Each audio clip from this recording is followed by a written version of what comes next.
अस्सलाम वालेकुम तलबा। आप लोग जानते हैं, आप लोगों ने पिछली जमात में पढ़ चुके हैं, लेकिन एक बार आप लोगों को बता दूं कि निजाम इसको इंग्लिश में क्या कहते हैं? Digestive system. ठीक है, ये आपको बड़ी जमातों में, जब आप बड़ी जमातों में जाओगे तो आपको इंग्लिश टर्म भी मालूम होना जरूरी है, इसलिए यहाँ पर मैंने नाम भी लिखा है और बता भी रहा हूँ कि निजाम किसे कहते हैं? Digestive system. अल्लाह ताला ने हमारे जिस्म में 24 घंटे जो काम करने वाले आज़ा है वो बनाया है। आपने पिछली जमात में पढ़े कि काम में मसरूफ हमारे अंदरूनी आज़ा, यानी तमाम आज़ा हमारे जिस्म के काम कर रहे हैं। बैकवर्ड कई निजाम हमारे जिस्म में चल रहे हैं। जब हम सो रहे हैं, जब हम पढ़ रहे हैं, लिख रहे हैं, खेल रहे हैं, इन तमाम आमाल को करने के लिए हमारे जिस्म में अल्लाह ताला ने कई निजाम बनाए हैं। ठीक है, हम सांस लेते हैं। ठीक है, सांस लेने के अमल को हम क्या कहते हैं? अमल तनफ्फुस। इसको इंग्लिश में क्या कहते हैं? Respiratory system. ठीक है, जब हम सांस लेते हैं तो ऑक्सीजन गैस हमारे जिस्म में दाखिल होती है, कार्बन डाइऑक्साइड खारिज होती है। इसको हम क्या कहते हैं? अमल तनफ्फुस कहते हैं। ठीक है, उसके बाद अज़बी निजाम। अज़बी निजाम यानी नर्वस सिस्टम। हमारा जो दिमाग है ये अल्लाह ताला ने बनाया है, ये तमाम आज़ा से जुड़ा हुआ है नर्वस सिस्टम के जरिए से।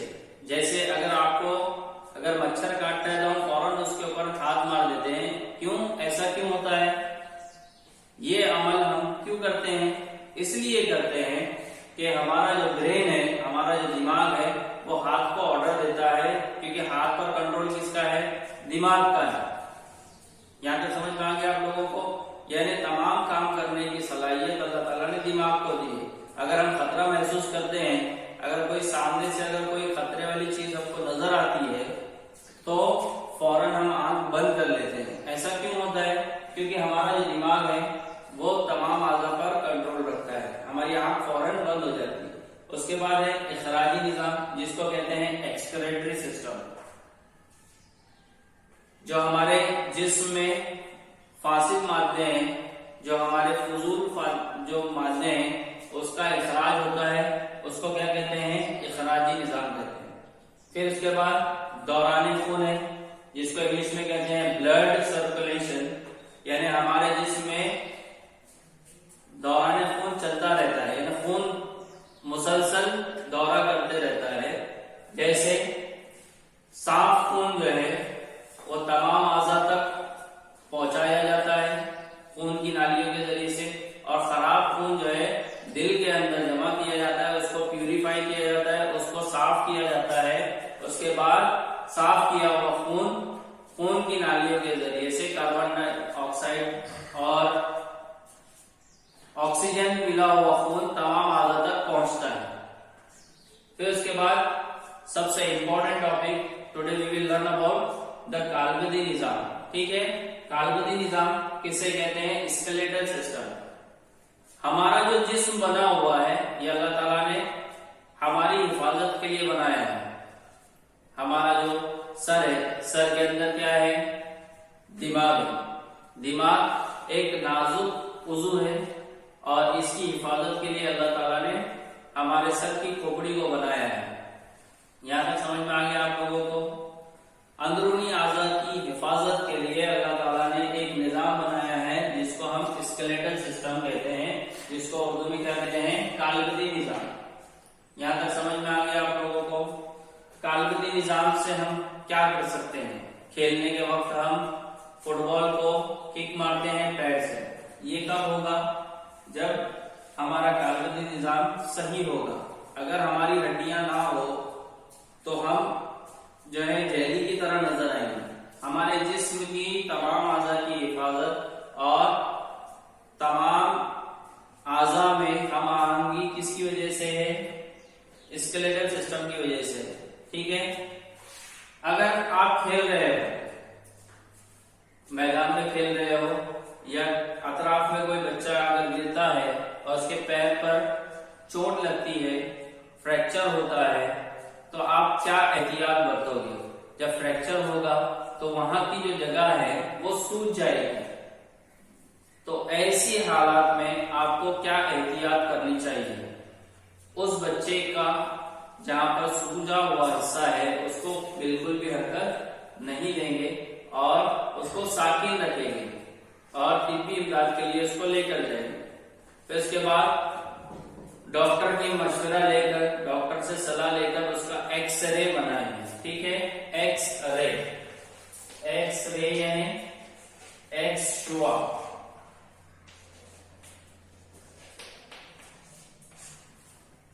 शुआ के जरिए से इंसान का अक्स निकाला जाता है, जिसकी वजह से ये मालूम होता है कि उसके अंदर कितना फ्रैक्चर हुआ है, हड्डी के अंदर कितना फ्रैक्चर हुआ है।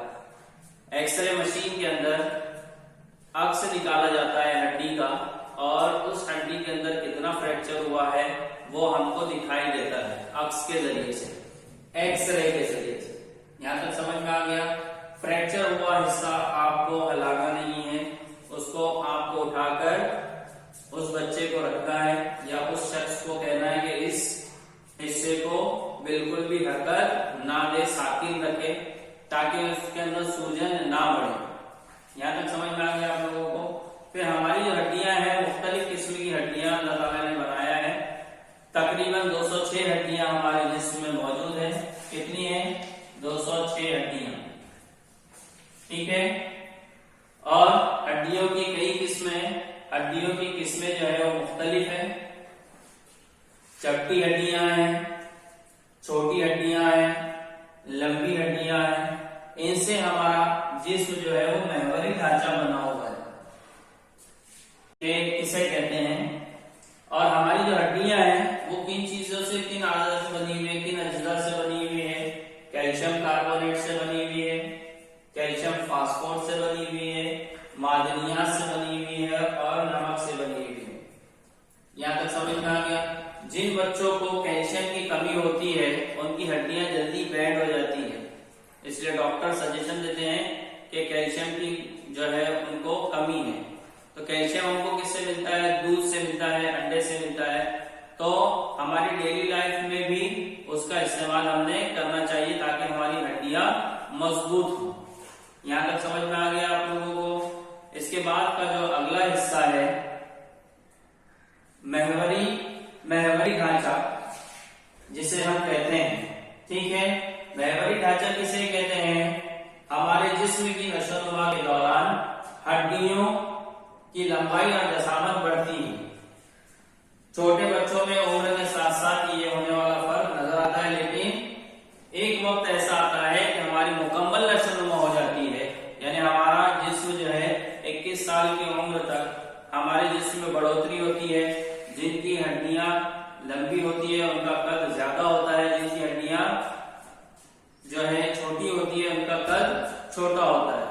यानी एक मुकम्मल वक्त तक, एक मुकर्ररा वक्त तक हमारे जिस्म की नशोनुमा होती है। जब आप छोटे थे, जब रेंगते थे तो आपकी हड्डियां कमजोर थी, फिर धीरे धीरे आप खड़े रहने लगे, फिर चलने लगे, फिर उसके बाद आप दौड़ने लगे और आप पिछली जमात में जितनी आपकी हाइट थी, आपकी जितनी लंबाई थी जिस्म की, उसमें इजाफा हुआ है और इसमें इजाफा होता रहेगा।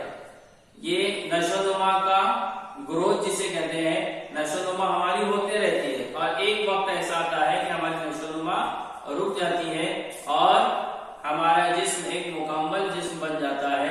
जब तक नशोनुमा होती रहती है उसके अंदर एहतियात करना भी जरूरी है। यहाँ तक समझ में आ गया आप लोगों को? मुख्तलिफ किस्म की हड्डियों से हमारे जिस्म की हिफाजत भी होती है। जैसे हमारा जो ब्रेन है, हमारा जो दिमाग है, वो दिमाग से एक नखाई डोर निकलती है।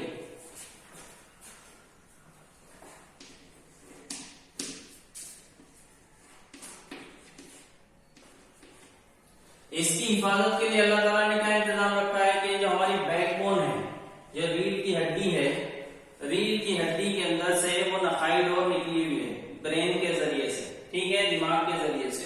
इसकी हिफाजत के लिए अल्लाह ताला ने रीढ़ की हड्डी हमारी बनाई है। हम किस तरीके से सीधा खड़े रह सकते हैं और जो भी काम हम करते हैं तो बगैर रीढ़ की हड्डी के हम नहीं कर सकते हैं। ये मुख्तलिफ किस्म की हड्डियों से, यानी अलग अलग पे बनी हुई है, लेकिन ये एक स्ट्रेट हड्डी बनी हुई है और जिसकी वजह से हम बैठ भी सकते हैं और खड़े भी रह सकते हैं। यहां तक समझ में आ गया आप लोगों को? हमारे हाथ जो है अल्लाह ताला ने बनाए हैं, ठीक है। जो अंगूठा बनाया है ये अल्लाह ताला ने सिर्फ इंसानों को दिया है, जिसकी वजह से हम बारीक से बारीक, जैसे ये मैंने चौक पकड़ा है, तो बारीक से बारीक चीज को हम पकड़ सकते हैं। ये नोटबुक है हमने पकड़े हैं, और बड़ी चीज जैसे कार चलाना है, बाइक चलाना है, इसमें हमारी मदद होती है। यानी अंगूठे के जरिए से हम बारीक से बारीक चीज, जैसे सुई में धागा पुराते हैं, ये सबसे बारीक काम है, तो बगैर अंगूठे के ये पॉसिबल नहीं है। ये अल्लाह ताला की कुदरत है कि हमको हर जिस्म का हर उज़्व अल्लाह ताला ने एक नेमत के तौर पर दिया है, जिसका हमने इस्तेमाल करते रहते हैं और हमने उसका अल्लाह ताला का शुक्र अदा करना चाहिए। यहाँ तक समझ में आ गया? यानी जिन बच्चों की हड्डियां कमजोर होती है वो किस वजह से होती है? कैल्शियम की वजह से होती है। यहाँ तक समझ में आया? हड्डियां हमारी क्या है? कैल्शियम कार्बोनेट से, कैल्शियम फास्फेट से और मादनियात और नमकियात से बनी हुई है। यहाँ तक समझ में आ गया आप लोगों को? समझा या नहीं समझा आप लोगों को? इसके बाद